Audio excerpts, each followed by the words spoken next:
Please like, comment, share, and subscribe. Please give this video a thumbs up to help the channel grow. Click the bell icon at the top of the page to get notified when I post a new video. Universal Channeling. Channeling the conscious universe for the new world consciousness. Suzy Ward, channeling Matthew Ward, March 11, 2024. Upcoming happenings, assistance to volunteers, self-love, mission, emotional baggage, universal and cosmic justice. With loving greetings from all souls at this station, this is Matthew. From time to time we have alluded to upcoming happenings that will shock most of Earth's peoples to their very core. If any period could be considered majorly dramatic insofar as the world being turned upside down to shake out the dark elements, it is the period on your near horizon. In concert with mind-stunning revelations, energy surges will be activating ancient portals and anchoring them as interstellar beacons. The unusual activity that volunteers will welcome and find energizing will be confusing and frightening to Earth's peoples. As truths come forth in months ahead, both believers and non-believers will need to be steadied. Not only do you have the strength in mind, body and spirit to carry them on your shoulders, so to say, you are that strength, dear ones, and much, much more you need only to trust that you are, still, you will not be lifting up the whole civilization yourselves. Many of God's myriad emissaries, angels, spirit guides, your loved ones in spirit worlds, souls from off-planet civilizations and from inner Earth, and the extraterrestrial special forces, want to participate, too. Most will be unseen, but you will feel their energy merging with yours, and together you will generate a tsunami of love's high vibrations that will help stabilize the populace. Forthcoming developments will be life-changing for every soul on the planet, and the changes will benefit the entire universe. When the chaos is quelled and your weary world has been rejuvenated, fourth density's mopping up process can start in earnest. If we were asked to offer a list of preparations for that task, at the top would be love yourself. That isn't vanity or egotism, it is knowing that you are infinitely greater than personality, character, talents, skills and achievements. You are a powerful multidimensional immortal soul made of creator source love light energy. Loving self is acknowledging that you are an inseparable part of the supreme being of this universe and energetically connected with all other life on earth and beyond. Loving self is honoring your God or goddess self, steadfastness in the light and perseverance in a difficult, vital mission. You chose to help Earth's peoples free themselves from darkness and remember that they are aspects of God and members of our universal family. Stirring their innate awareness of who they are entails your exemplifying who you are, and self-love is a prerequisite to doing that with certainty and comfort. Beloved sisters and brothers, love yourselves, honor yourselves, be good to yourselves. Next on the list would be get rid of emotional baggage. In Earth's energy field of potential, countless wispy streamers that look like hefty cobwebs are tagging along with robust streamers. If those webs were printouts, they would be statements like these: I never could do that as well as they did. Another attempt would just end in another failure. I was angry, but shouldn't have blamed her for what was partly my fault. They know I deserve the job they gave to that new recruit. I'll get back at him if it's the last thing I do. How can I ever make up for what I've done? Self-doubt, anger, guilt, resentment, jealousy, remorse, and other low vibratory sentiments are terrible weights on hearts and minds. If you are carrying a burden of that kind, please drop it. Don't let the past dictate the future. Make restitution and reparation where you can.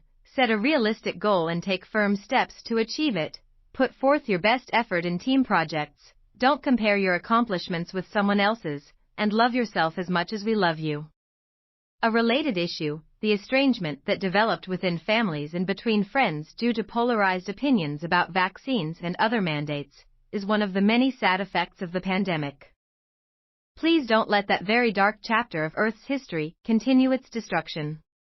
Healing wounds and restoring loving relationships can come with forgiveness on both sides of the coin. In a manner of speaking, forgive the persons who hurt you and, with heartfelt apologies to persons you hurt, forgive yourself for inflicting that hurt. Thinking and speaking carefully would be high on our list. Words, thought, spoken, heard, read and written, generate vibrations all along the frequency spectrum. That is true of everything you think, feel, and do, and if your decisions come with gentle tugs on your heartstrings, as if to say good one, the sensation is confirming that your choices are in line with your soul contract. For instance, it is with good reason that most of you enjoy being in nature and doing things that bring smiles and laughter. The energy of the light-hearted feelings those activities produce is aligned with your mission, and its high vibrations touch all who are nearby as it flows wherever in the world the power of love light is most needed. That is why, and how, simply your being is helping Earth's peoples awaken and feel inspired to change their world. Recently my mother was requested to ask us, how many souls are in the cosmos? We replied, we don't know, but if we did, could the requester comprehend a quantity of that vastness? A deep thinking, curious mind is to be greatly admired, but would getting the answer to that question add joy or excitement to life or enhance helpfulness to others? We mention that incident because it is good to know what helps you be the very best you and what doesn't contribute any value. Giving thought to that occasionally is helpful to staying in top form. Matthew said a number of their major players in several countries have been executed. How do souls at your station reconcile respect for justice systems that condemn individuals to death and spiritual teachings that respect all life, judge no one, feel compassion and empathy and urge forgiveness? We do not attempt to reconcile those systems and teachings, rather, we assess them as the distinctly different entities they are. Without reservation we honor the sacred teachings and we cannot respect your justice systems. We see false verdicts that promote political interests or get opposition out of the way. Privately operated prisons are filled with individuals whose infractions are minimal and innocent persons are imprisoned due to faulty defense or to protect the guilty who can bribe, blackmail or threaten their way to freedom. Those prevalent situations will be changing. We want to address the matter of execution in our comment, quoted above. Some time ago a reader asked us about legal killing and we responded in a message. Mother, please insert the pertinent part of our reply. Darkness in your world cannot be extinguished completely if persons who committed crimes against humanity are imprisoned. Individuals who planned and carried out the pandemic, are involved in sex trafficking and pedophilia, participate in satanic rituals or commit other atrocities are puppets of the darkness. As long as they are living on Earth, their thoughts and feelings will continue to generate the lowest of vibrations. Vibrations, high and low, are contagious. It is easy to see how quickly the high vibes of joy and laughter spread. The spread of low vibrations becomes noticeable only after it is too late to reverse its destructive course. That is why the dark forces were able to annihilate civilizations in other worlds and obliterate entire planets.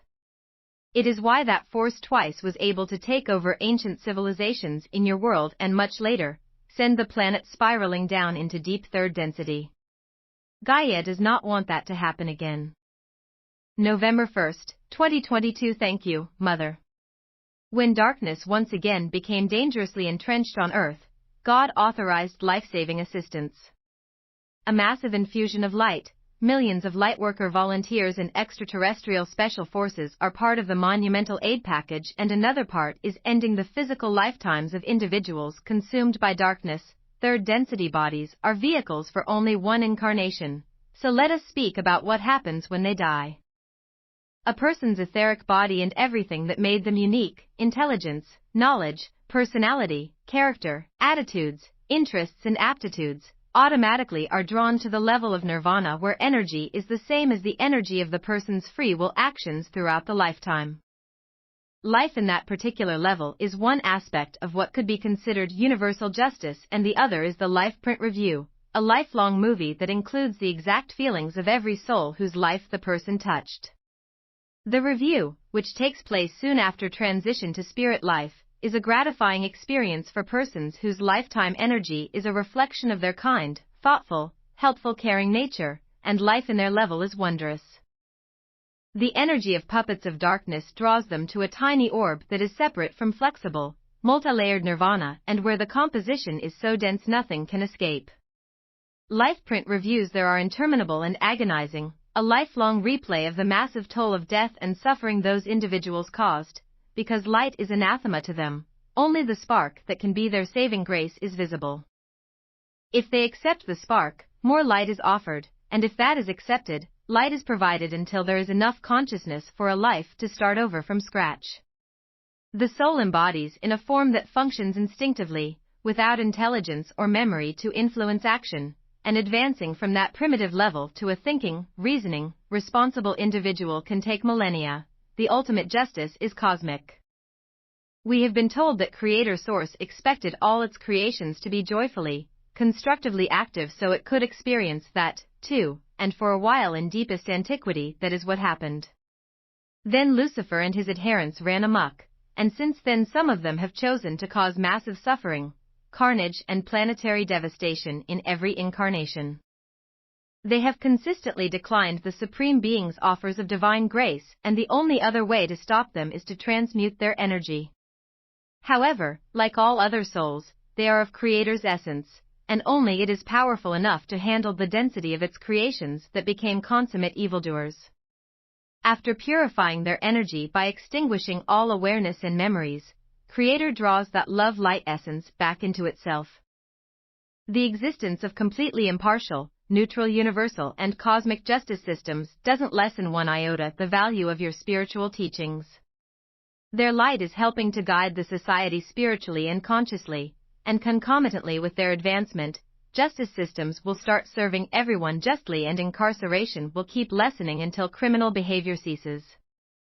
When the civilization is flourishing in fifth density, the tiny orb that was a separate part of Earth's spirit world no longer will be needed and will be far distant from the planet and nirvana. Dear ones, on the other side of upcoming turmoil, the future of Earth and her civilization is shining.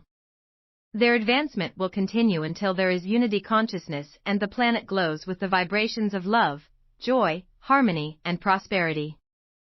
If you have moved on, you can see that glorious world from wherever you are and feel a grand sense of fulfillment that you helped your Earth family manifest it. All lighted souls in this universe are cheering you ever onward and supporting you with the power of unconditional love.